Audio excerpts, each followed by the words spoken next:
Good afternoon. Today we are starting our new book. It's called Wish by Barbara O'Connor. Today I'm reading to the kids today, so I'm going to be facing this way. I'll turn towards the camera so you can hear me. What? Hey, push the bear over there. Wish by Barbara O'Connor. I looked down at the paper on my desk, the Getting to Know You paper. At the top, Miss Willoughby had written Charlemagne Reese. I put a big X over Charlemagne and wrote Charlie. My name is Charlie. Charlemagne is a dumb name for a girl, and I told my mama that about a gazillion times. I looked around me at all the hillbilly kids doing math in their workbooks. My best friend Olivia told me that they would be hillbilly kids. You will hate it there, Colby, she said. There's just red dirt roads and hillbilly kids there. She flapped her silky hair over her shoulder and added, I bet they eat squirrels. I glanced at the lunch boxes under the desks around me and wondered if there were any squirrel sandwiches in them. I looked back down at the paper in front of me. I was supposed to fill all the stuff so my new teacher could get to know me. On the line beside, describe your family, I wrote, bad. What is your favorite subject in school? None. List 3 of your favorite activities: soccer, ballet, and fighting.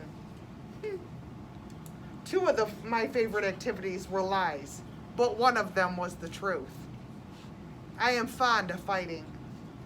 My sister Jackie inherited Dad's icky black hair, and I inherited his fierce red temper. If I had a nickel for every time I've heard, the apple don't fall far from the tree, I'd be rich. Daddy fights so much that everybody calls him Scrappy. In fact, at this very minute, while I'm stuck here in Colby, North Carolina, surrounded by hillbilly kids, old Scrappy is back in Raleigh in the county jail, again, because of his fondness for fighting.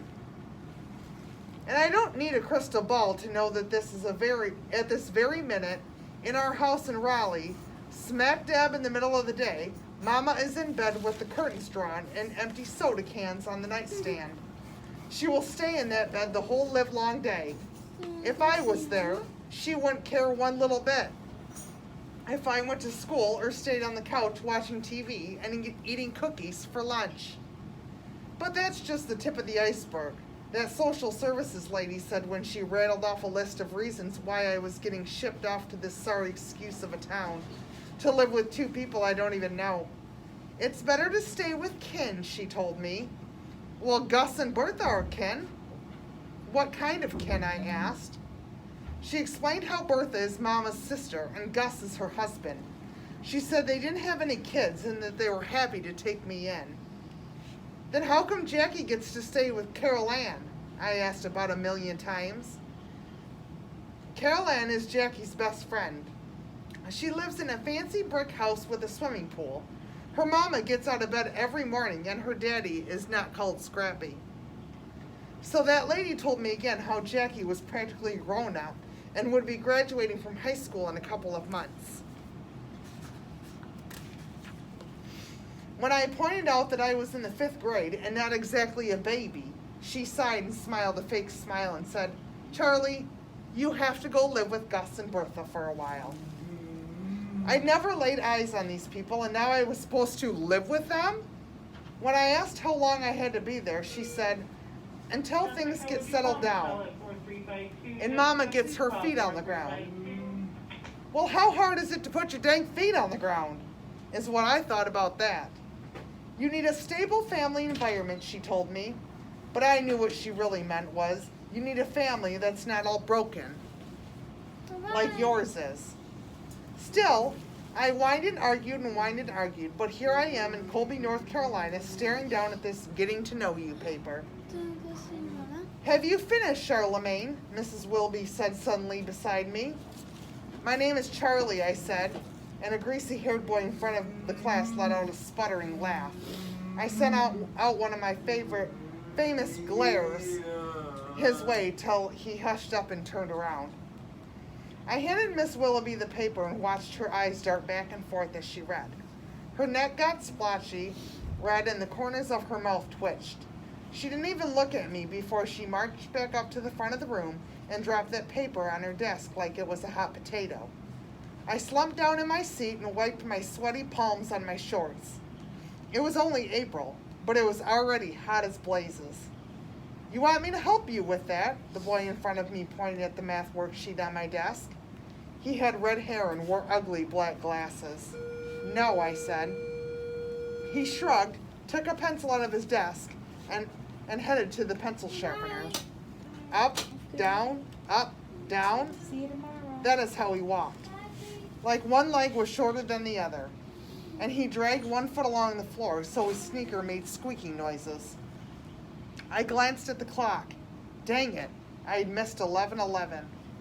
I have a list of all the ways there is to make a wish. Like seeing a white horse or blowing a dandelion.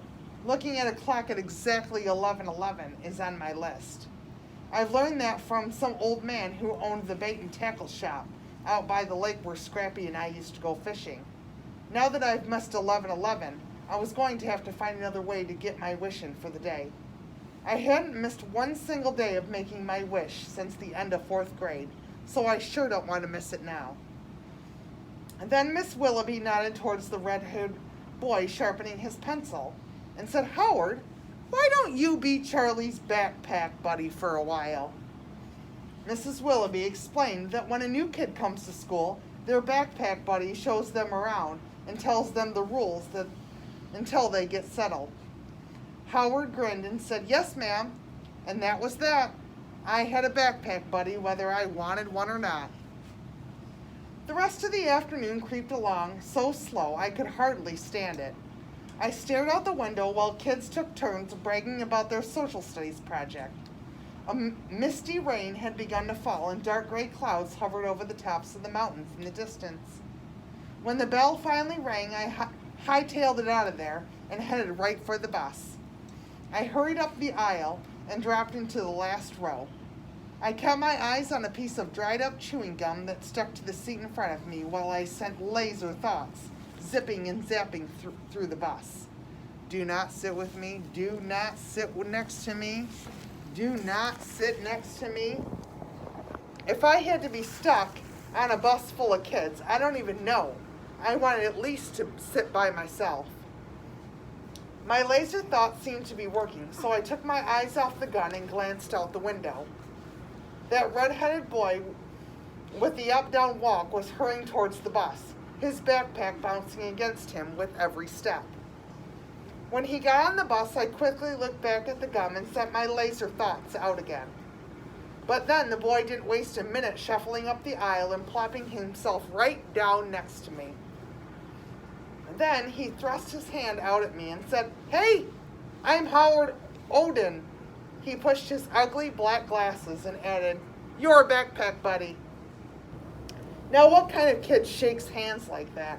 No kid I ever knew. He kept his hand there and stared down at me till I couldn't help myself. I shook hands with him. Charlie Reese, I said.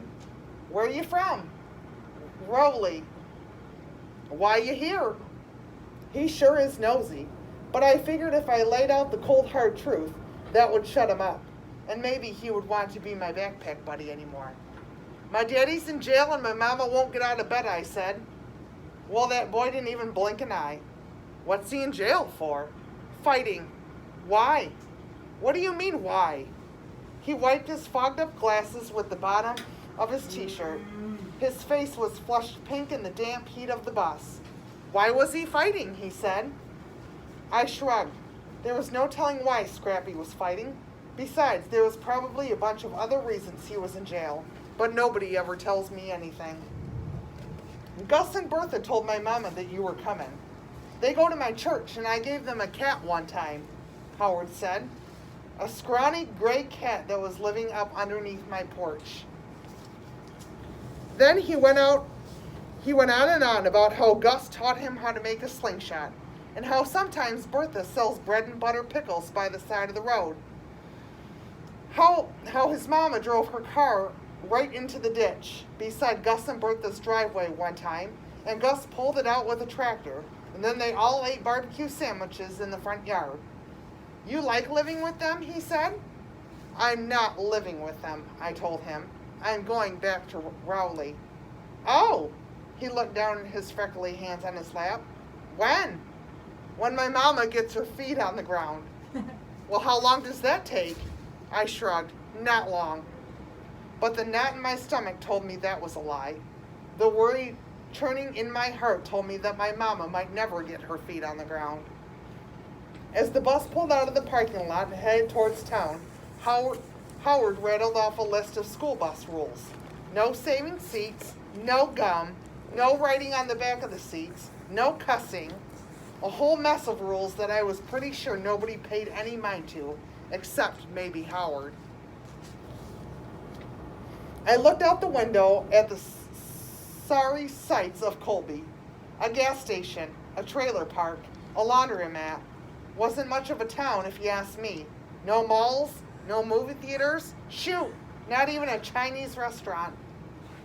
Before long, the bus was making its way up to the mountain.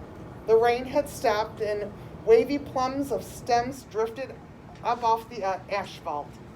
The narrow road curved back and forth and round and round. Every now and then the bus stopped to let some kid off at a pitiful-looking house with a red dirt yard. We were almost to Gus and Bertha's when the bus stopped and Howard said, "See you later!" Another younger-looking red-headed boy got off with him. I watched them make their way across the weed-filled yard to the house. Bikes and skateboards and footballs and sneakers were scattered from the front door all the way to the road. A garden hose snaked from a dripping faucet in a hole in the yard. A small, dirty-faced boy was dropping rocks in the hole, sending up splashes of muddy water. Howard waved as the bus pulled away, but I turned my eyes back to that dried-up gum.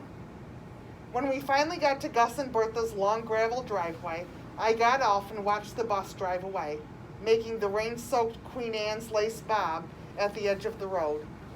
I was staring up the driveway when I noticed something shiny in the dirt at the edge of the road. A penny. I darted over and picked it up. 2:46. For almost a minute. Then I hurried up as fast as I could and made my wish quick before that penny hit the road and bounced into the woods. There, I'd gotten my wish in for the day. Maybe this time it would finally come true.